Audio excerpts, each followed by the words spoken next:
عبادت جان کر، ثواب سمجھ کر میں قربانی کر رہا ہوں۔ قطعاً ذہن میں یہ خیال نہیں آنا چاہیے کہ مجھے گوشت زیادہ ملے اس لیے میں قربانی کر رہا ہوں، یہ گوشت آنے کے بعد مجھے فروخت کرنا ہے اس لیے میں قربانی کر رہا ہوں۔ ایک ساتھ لوگ ہیں اور ساتھ میں ایک شخص نے بھی یہ نیت کر لیا کہ مجھے اس کا گوشت کھانا ہے، گوشت کے لیے کھانا تو سب کو ہے لیکن صرف گوشت کے لیے میں اس میں شریک ہو رہا ہوں، تو یہ ایک کی نحوست سے وہ باقی 6 لوگوں کی قربانی بھی مردود ہو جائے گی۔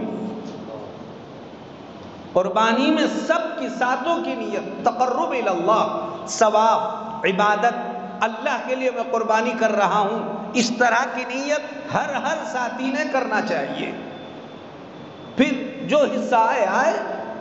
اور اس میں یہ ہے کہ بہتر طریقہ یہی ہے کہ آپ اگر الگ الگ ساتھی ہے تو اس کو وزن کر کے باضابطہ تقسیم کر کے لے لیا جائے، وزن کر کے تقسیم کر کے لے لیا جائے۔ اور اگر ایسا ہے کہ باضابطہ ترازو سے وزن نہیں ہو پا رہا ہے تو آپ کلا، پائے یعنی یہ جبڑا کا کچھ حصہ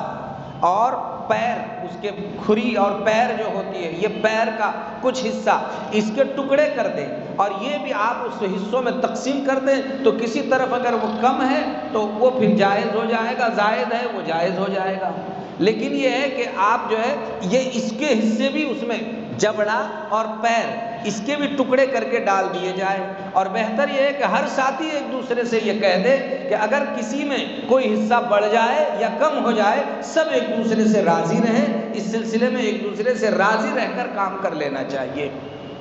جن کتابوں میں یہ جملہ لکھا ہوا ہے کہ من قسم جزافا فهو ربا، کہ اس کو جو ہے اندازے پر اٹکل سے تقسیم کرنے کی صورت میں زائد والا حصہ سود پر مشتمل ہوتا ہے، یہ ان صورتوں میں ہے جب کہ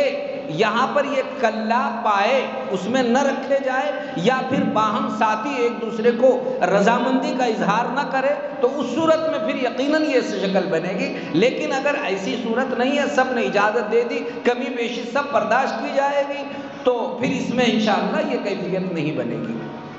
بہرحال اس طرح سے گوشت کو تقسیم برابر کرنا چاہیے، اس کا اہتمام کیا جائے۔ اور جب گوشت کو تقسیم کیا جائے تو بھائیو گوشت کو اپنے پاس، اگر پورا جانور خود کا ہے تو خود اپنے گھر میں لائیے، اپنے پاس لانے کے بعد اس کے 3 حصے کرنا چاہیے، اور 3 حصوں میں ایک حصہ آپ اپنے گھر کے استعمال کے لیے رکھیے، کباب بنائیے، خود کھائیے، آپ جتنے دن رکھنا چاہے اسے رکھ سکتے ہیں، وہ آپ کا اپنا بالکل حلال پاکیزہ حصہ ہے۔ پورا بھی آپ رکھنا چاہے تو بہت اچھا ہے، لیکن یہ بڑی بے مروتی کی بات ہے کہ اللہ نے آپ کو قربانی کا موقع دیا اور آپ کے کئی قریبی رشتہ دار ہیں، آپ کے بھائی ہیں، آپ کی بہنیں ہیں اور آپ کے رشتہ دار ہیں، آپ اپنے رشتہ داروں میں اسے خوب تقسیم کیجئے دوسرے حصے کو، اور تیسرا حصہ اپنے محلے کے وہ غریب لوگ جن کے گھر میں ابھی تک چولہا نہیں جلا ہے، آپ ان کا گھر کا چولہا آپ کے یہاں کے گوشت سے جاری کرا دیجئے اور شوق سے ان کے گھروں میں بھیجیے۔ اور آپ پہلے ہی اپنے اپنے محلوں میں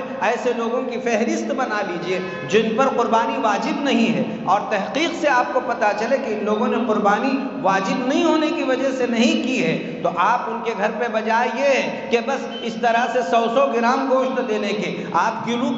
2 کلو اور اس طرح کا کم از کم پورا گھر ایک دن سیراب ہو کر کھا سکے، اتنا گوشت آپ ان کے گھروں پہ بھیجنے کی فکر فرما لیجئے۔ اور جب گوشت دینے لگے تو گوشت کو دیتے وقت بہت احتیاط سے کام لیں، زائد چیزوں کو راستوں پر اور ادھر ادھر نہ پھینکیں، جانوروں کو خامخواہ روڈوں پر راستوں پر نہ لائیں، بلکہ بہت احتیاط سے کام کریں۔ ذرا سی بھی بھائیوں کسی کی بھول چوک اور نادانی یہ سب لوگوں کے لیے تشویش کا باعث اور مصیبت کا ذریعہ بن سکتی ہے۔ اس لیے ہر شخص یہ سمجھے کہ میرے غلطی کا خمیازہ میرے پورے معاشرے کو نہ بھگتنا پڑے، اس لیے جتنا ممکن ہو سکے میں احتیاطی پہلو اپنانے کی فکر کروں گا انشاءاللہ۔ عورتوں کو بھی گھروں میں پابند کریں کہ چیتڑے اور ہڈیاں کہیں بھی نہ پھینکیں، وہ باضابطہ اپنے گھر میں ہی محفوظ کریں اور کسی محفوظ جگہ یا تو دفن کر دیں یا کسی محفوظ جگہ لے جا کر وہ ڈال دیں، لیکن ایسا کہ راستوں میں اور ادھر ادھر کہیں ڈال کر کسی کو تکلیف ہمارے کسی عمل سے نہیں ہونی چاہیے۔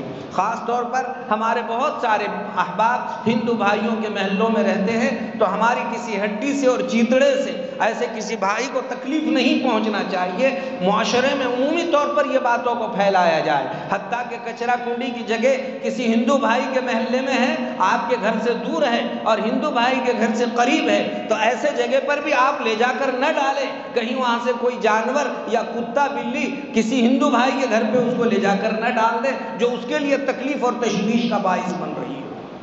اس کا خصوصی طور پر خیال کیا جائے، اور گوشت کو باضابطہ چھپا کر، یعنی آپ اچھی طرح سے دسترخوان وغیرہ میں چھپا کر اور تھیلیوں میں اس کو پیک کر کر آپ لے جانے کی اور تقسیم کرنے کی فکر فرما لیں۔ اور جانوروں کو بھی آپ بہت احتیاط سے رکھیے، احتیاط سے کروائیے، احتیاط سے قربانیاں کیجیے۔ اللہ کا فضل ہے، اللہ کی بڑی مہربانی ہمارے ساتھ متوجہ ہے، اور اللہ نے اپنا خصوصی انعام ہم سب کے ساتھ فرمایا ہے، لہٰذا اس کی ناشکری نہیں ہونی چاہیے، پورا احتیاطی پہلو مکمل طور پر قائم رکھنا چاہیے۔